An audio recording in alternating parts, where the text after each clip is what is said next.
اعوذ باللہ من الشیطان الرجیم بسم اللہ الرحمن الرحیم جاہد الکفار والمنافقین۔ قرآن پاک کی ایک آیت مبارکہ جس کی تلاوت کی، جس میں ارشاد رب العزت ہو رہا ہے جاہد الکفار، یعنی جہاد کرو کافروں سے اور منافقین سے۔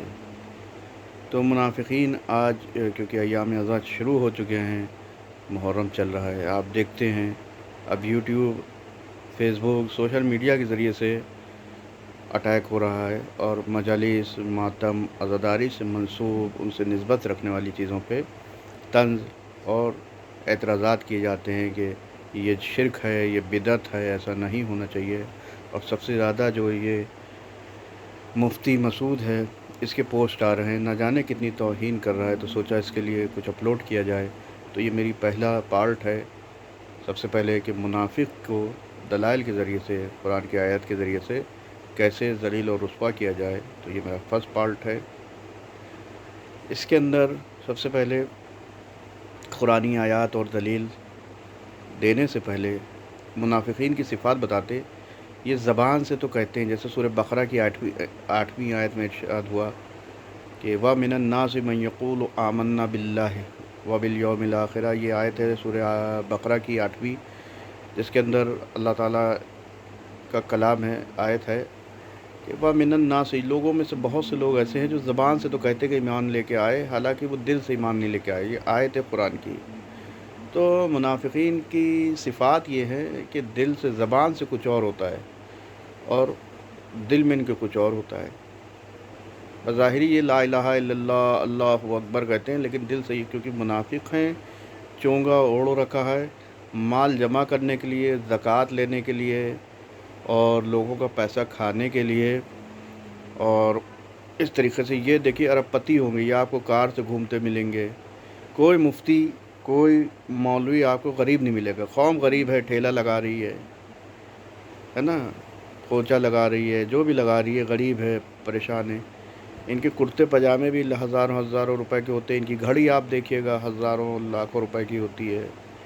عیش، ان کے گھر جا کے دیکھ لی، لگژری لائف جیتے ہیں۔ تو یہ سب منافقین کی نشانی ہے کہ سامنے سے اللہ اللہ کرتے ہیں، مال جمع کرتے ہیں لوگوں کا، بے عقل مسلمانوں کا۔ ایک تو یہ چیز ہو گئی ہے زکوٰۃ کے نام پہ۔ پھر دوسری چیز ہے منافق کی پہچان کہ زبان سے تو کہتا ہے کہ ہم ایمان لاتے ہیں، ایسے ہی اہل بیت کے سلسلے میں بھی کہتے ہیں کہ ہم حضرت حسین رضی اللہ تعالیٰ عنہ کو مانتے ہیں، حضرت علی کرم اللہ وجہہ کو ہم مانتے ہیں، لیکن کہیں نہ کہیں جب اپنی محفل میں بیٹھتے ہیں، اکیلے بیٹھتے ہیں، تو اس کی جڑیں کاٹتے ہیں۔ محرم، عزاداری، اگر تم مانتے ہو تو سڑک پہ کیوں نہیں آتے؟ یہ احتجاج، محرم ایک احتجاج ہے کہ جو کربلا میں ہوا، تم یزید کی پیروی کر رہے ہو، یزید کو صحیح ثابت کر رہے ہو، یعنی وہی تمہارا حال ہے کہ موسیٰ موجود ہیں، ہارون موجود ہے، لیکن پھر بھی فرعون سے محبت ہے، فرعون سے الفت ہے۔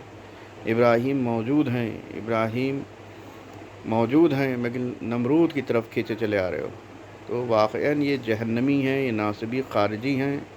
یہ جو جنگوں میں ہارے تھے، جنگ بدر، جنگ حنین، جنگ صفین، اور جتنی بھی جنگیں اسلامک ہوئی ہیں، جنگ خیبر، یہ سب وہی سب تھے جو کنورٹ ہو کے پیسے کی، مال غنیمت کی لالچ میں ہوئے ان کے آباء اجداد، اور اس کے بعد یہ وہاں سے پھر یہ جو ہے سلسلہ کربلا تک آیا، کربلا سے پھر ہوتا ہوا بنی عباس اور بنی امیہ، سب ہوتا ہوا نیچے تک سلسلہ آیا۔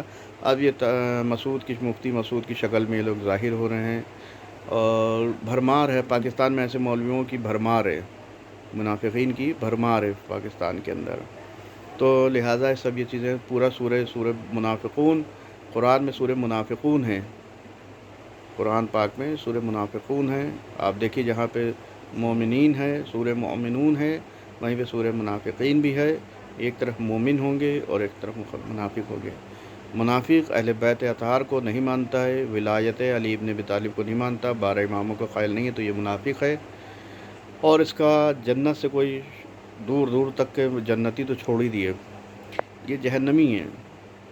یہ لا الہ الا اللہ کہتے ہیں، محمد رسول اللہ کہتے ہیں، مگر محمد کو بھی صلی اللہ علیہ وسلم کو بھی نہیں مانتے، ان کے بارے میں بھی توہین کرتے۔ سب سے زیادہ انہی نے توہین کی، معاذ اللہ، نعوذ باللہ، استغفر اللہ، کہ رسول اللہ جاہل تھے، معاذ اللہ پڑھنا لکھنا نہیں جانتے تھے، رسول اللہ نے یہ کیا، رسول اللہ ایسے تھے، تمام طریقے کے ان کے عقائد ہیں، تو یہ منافقوں کی طرف سے تھے۔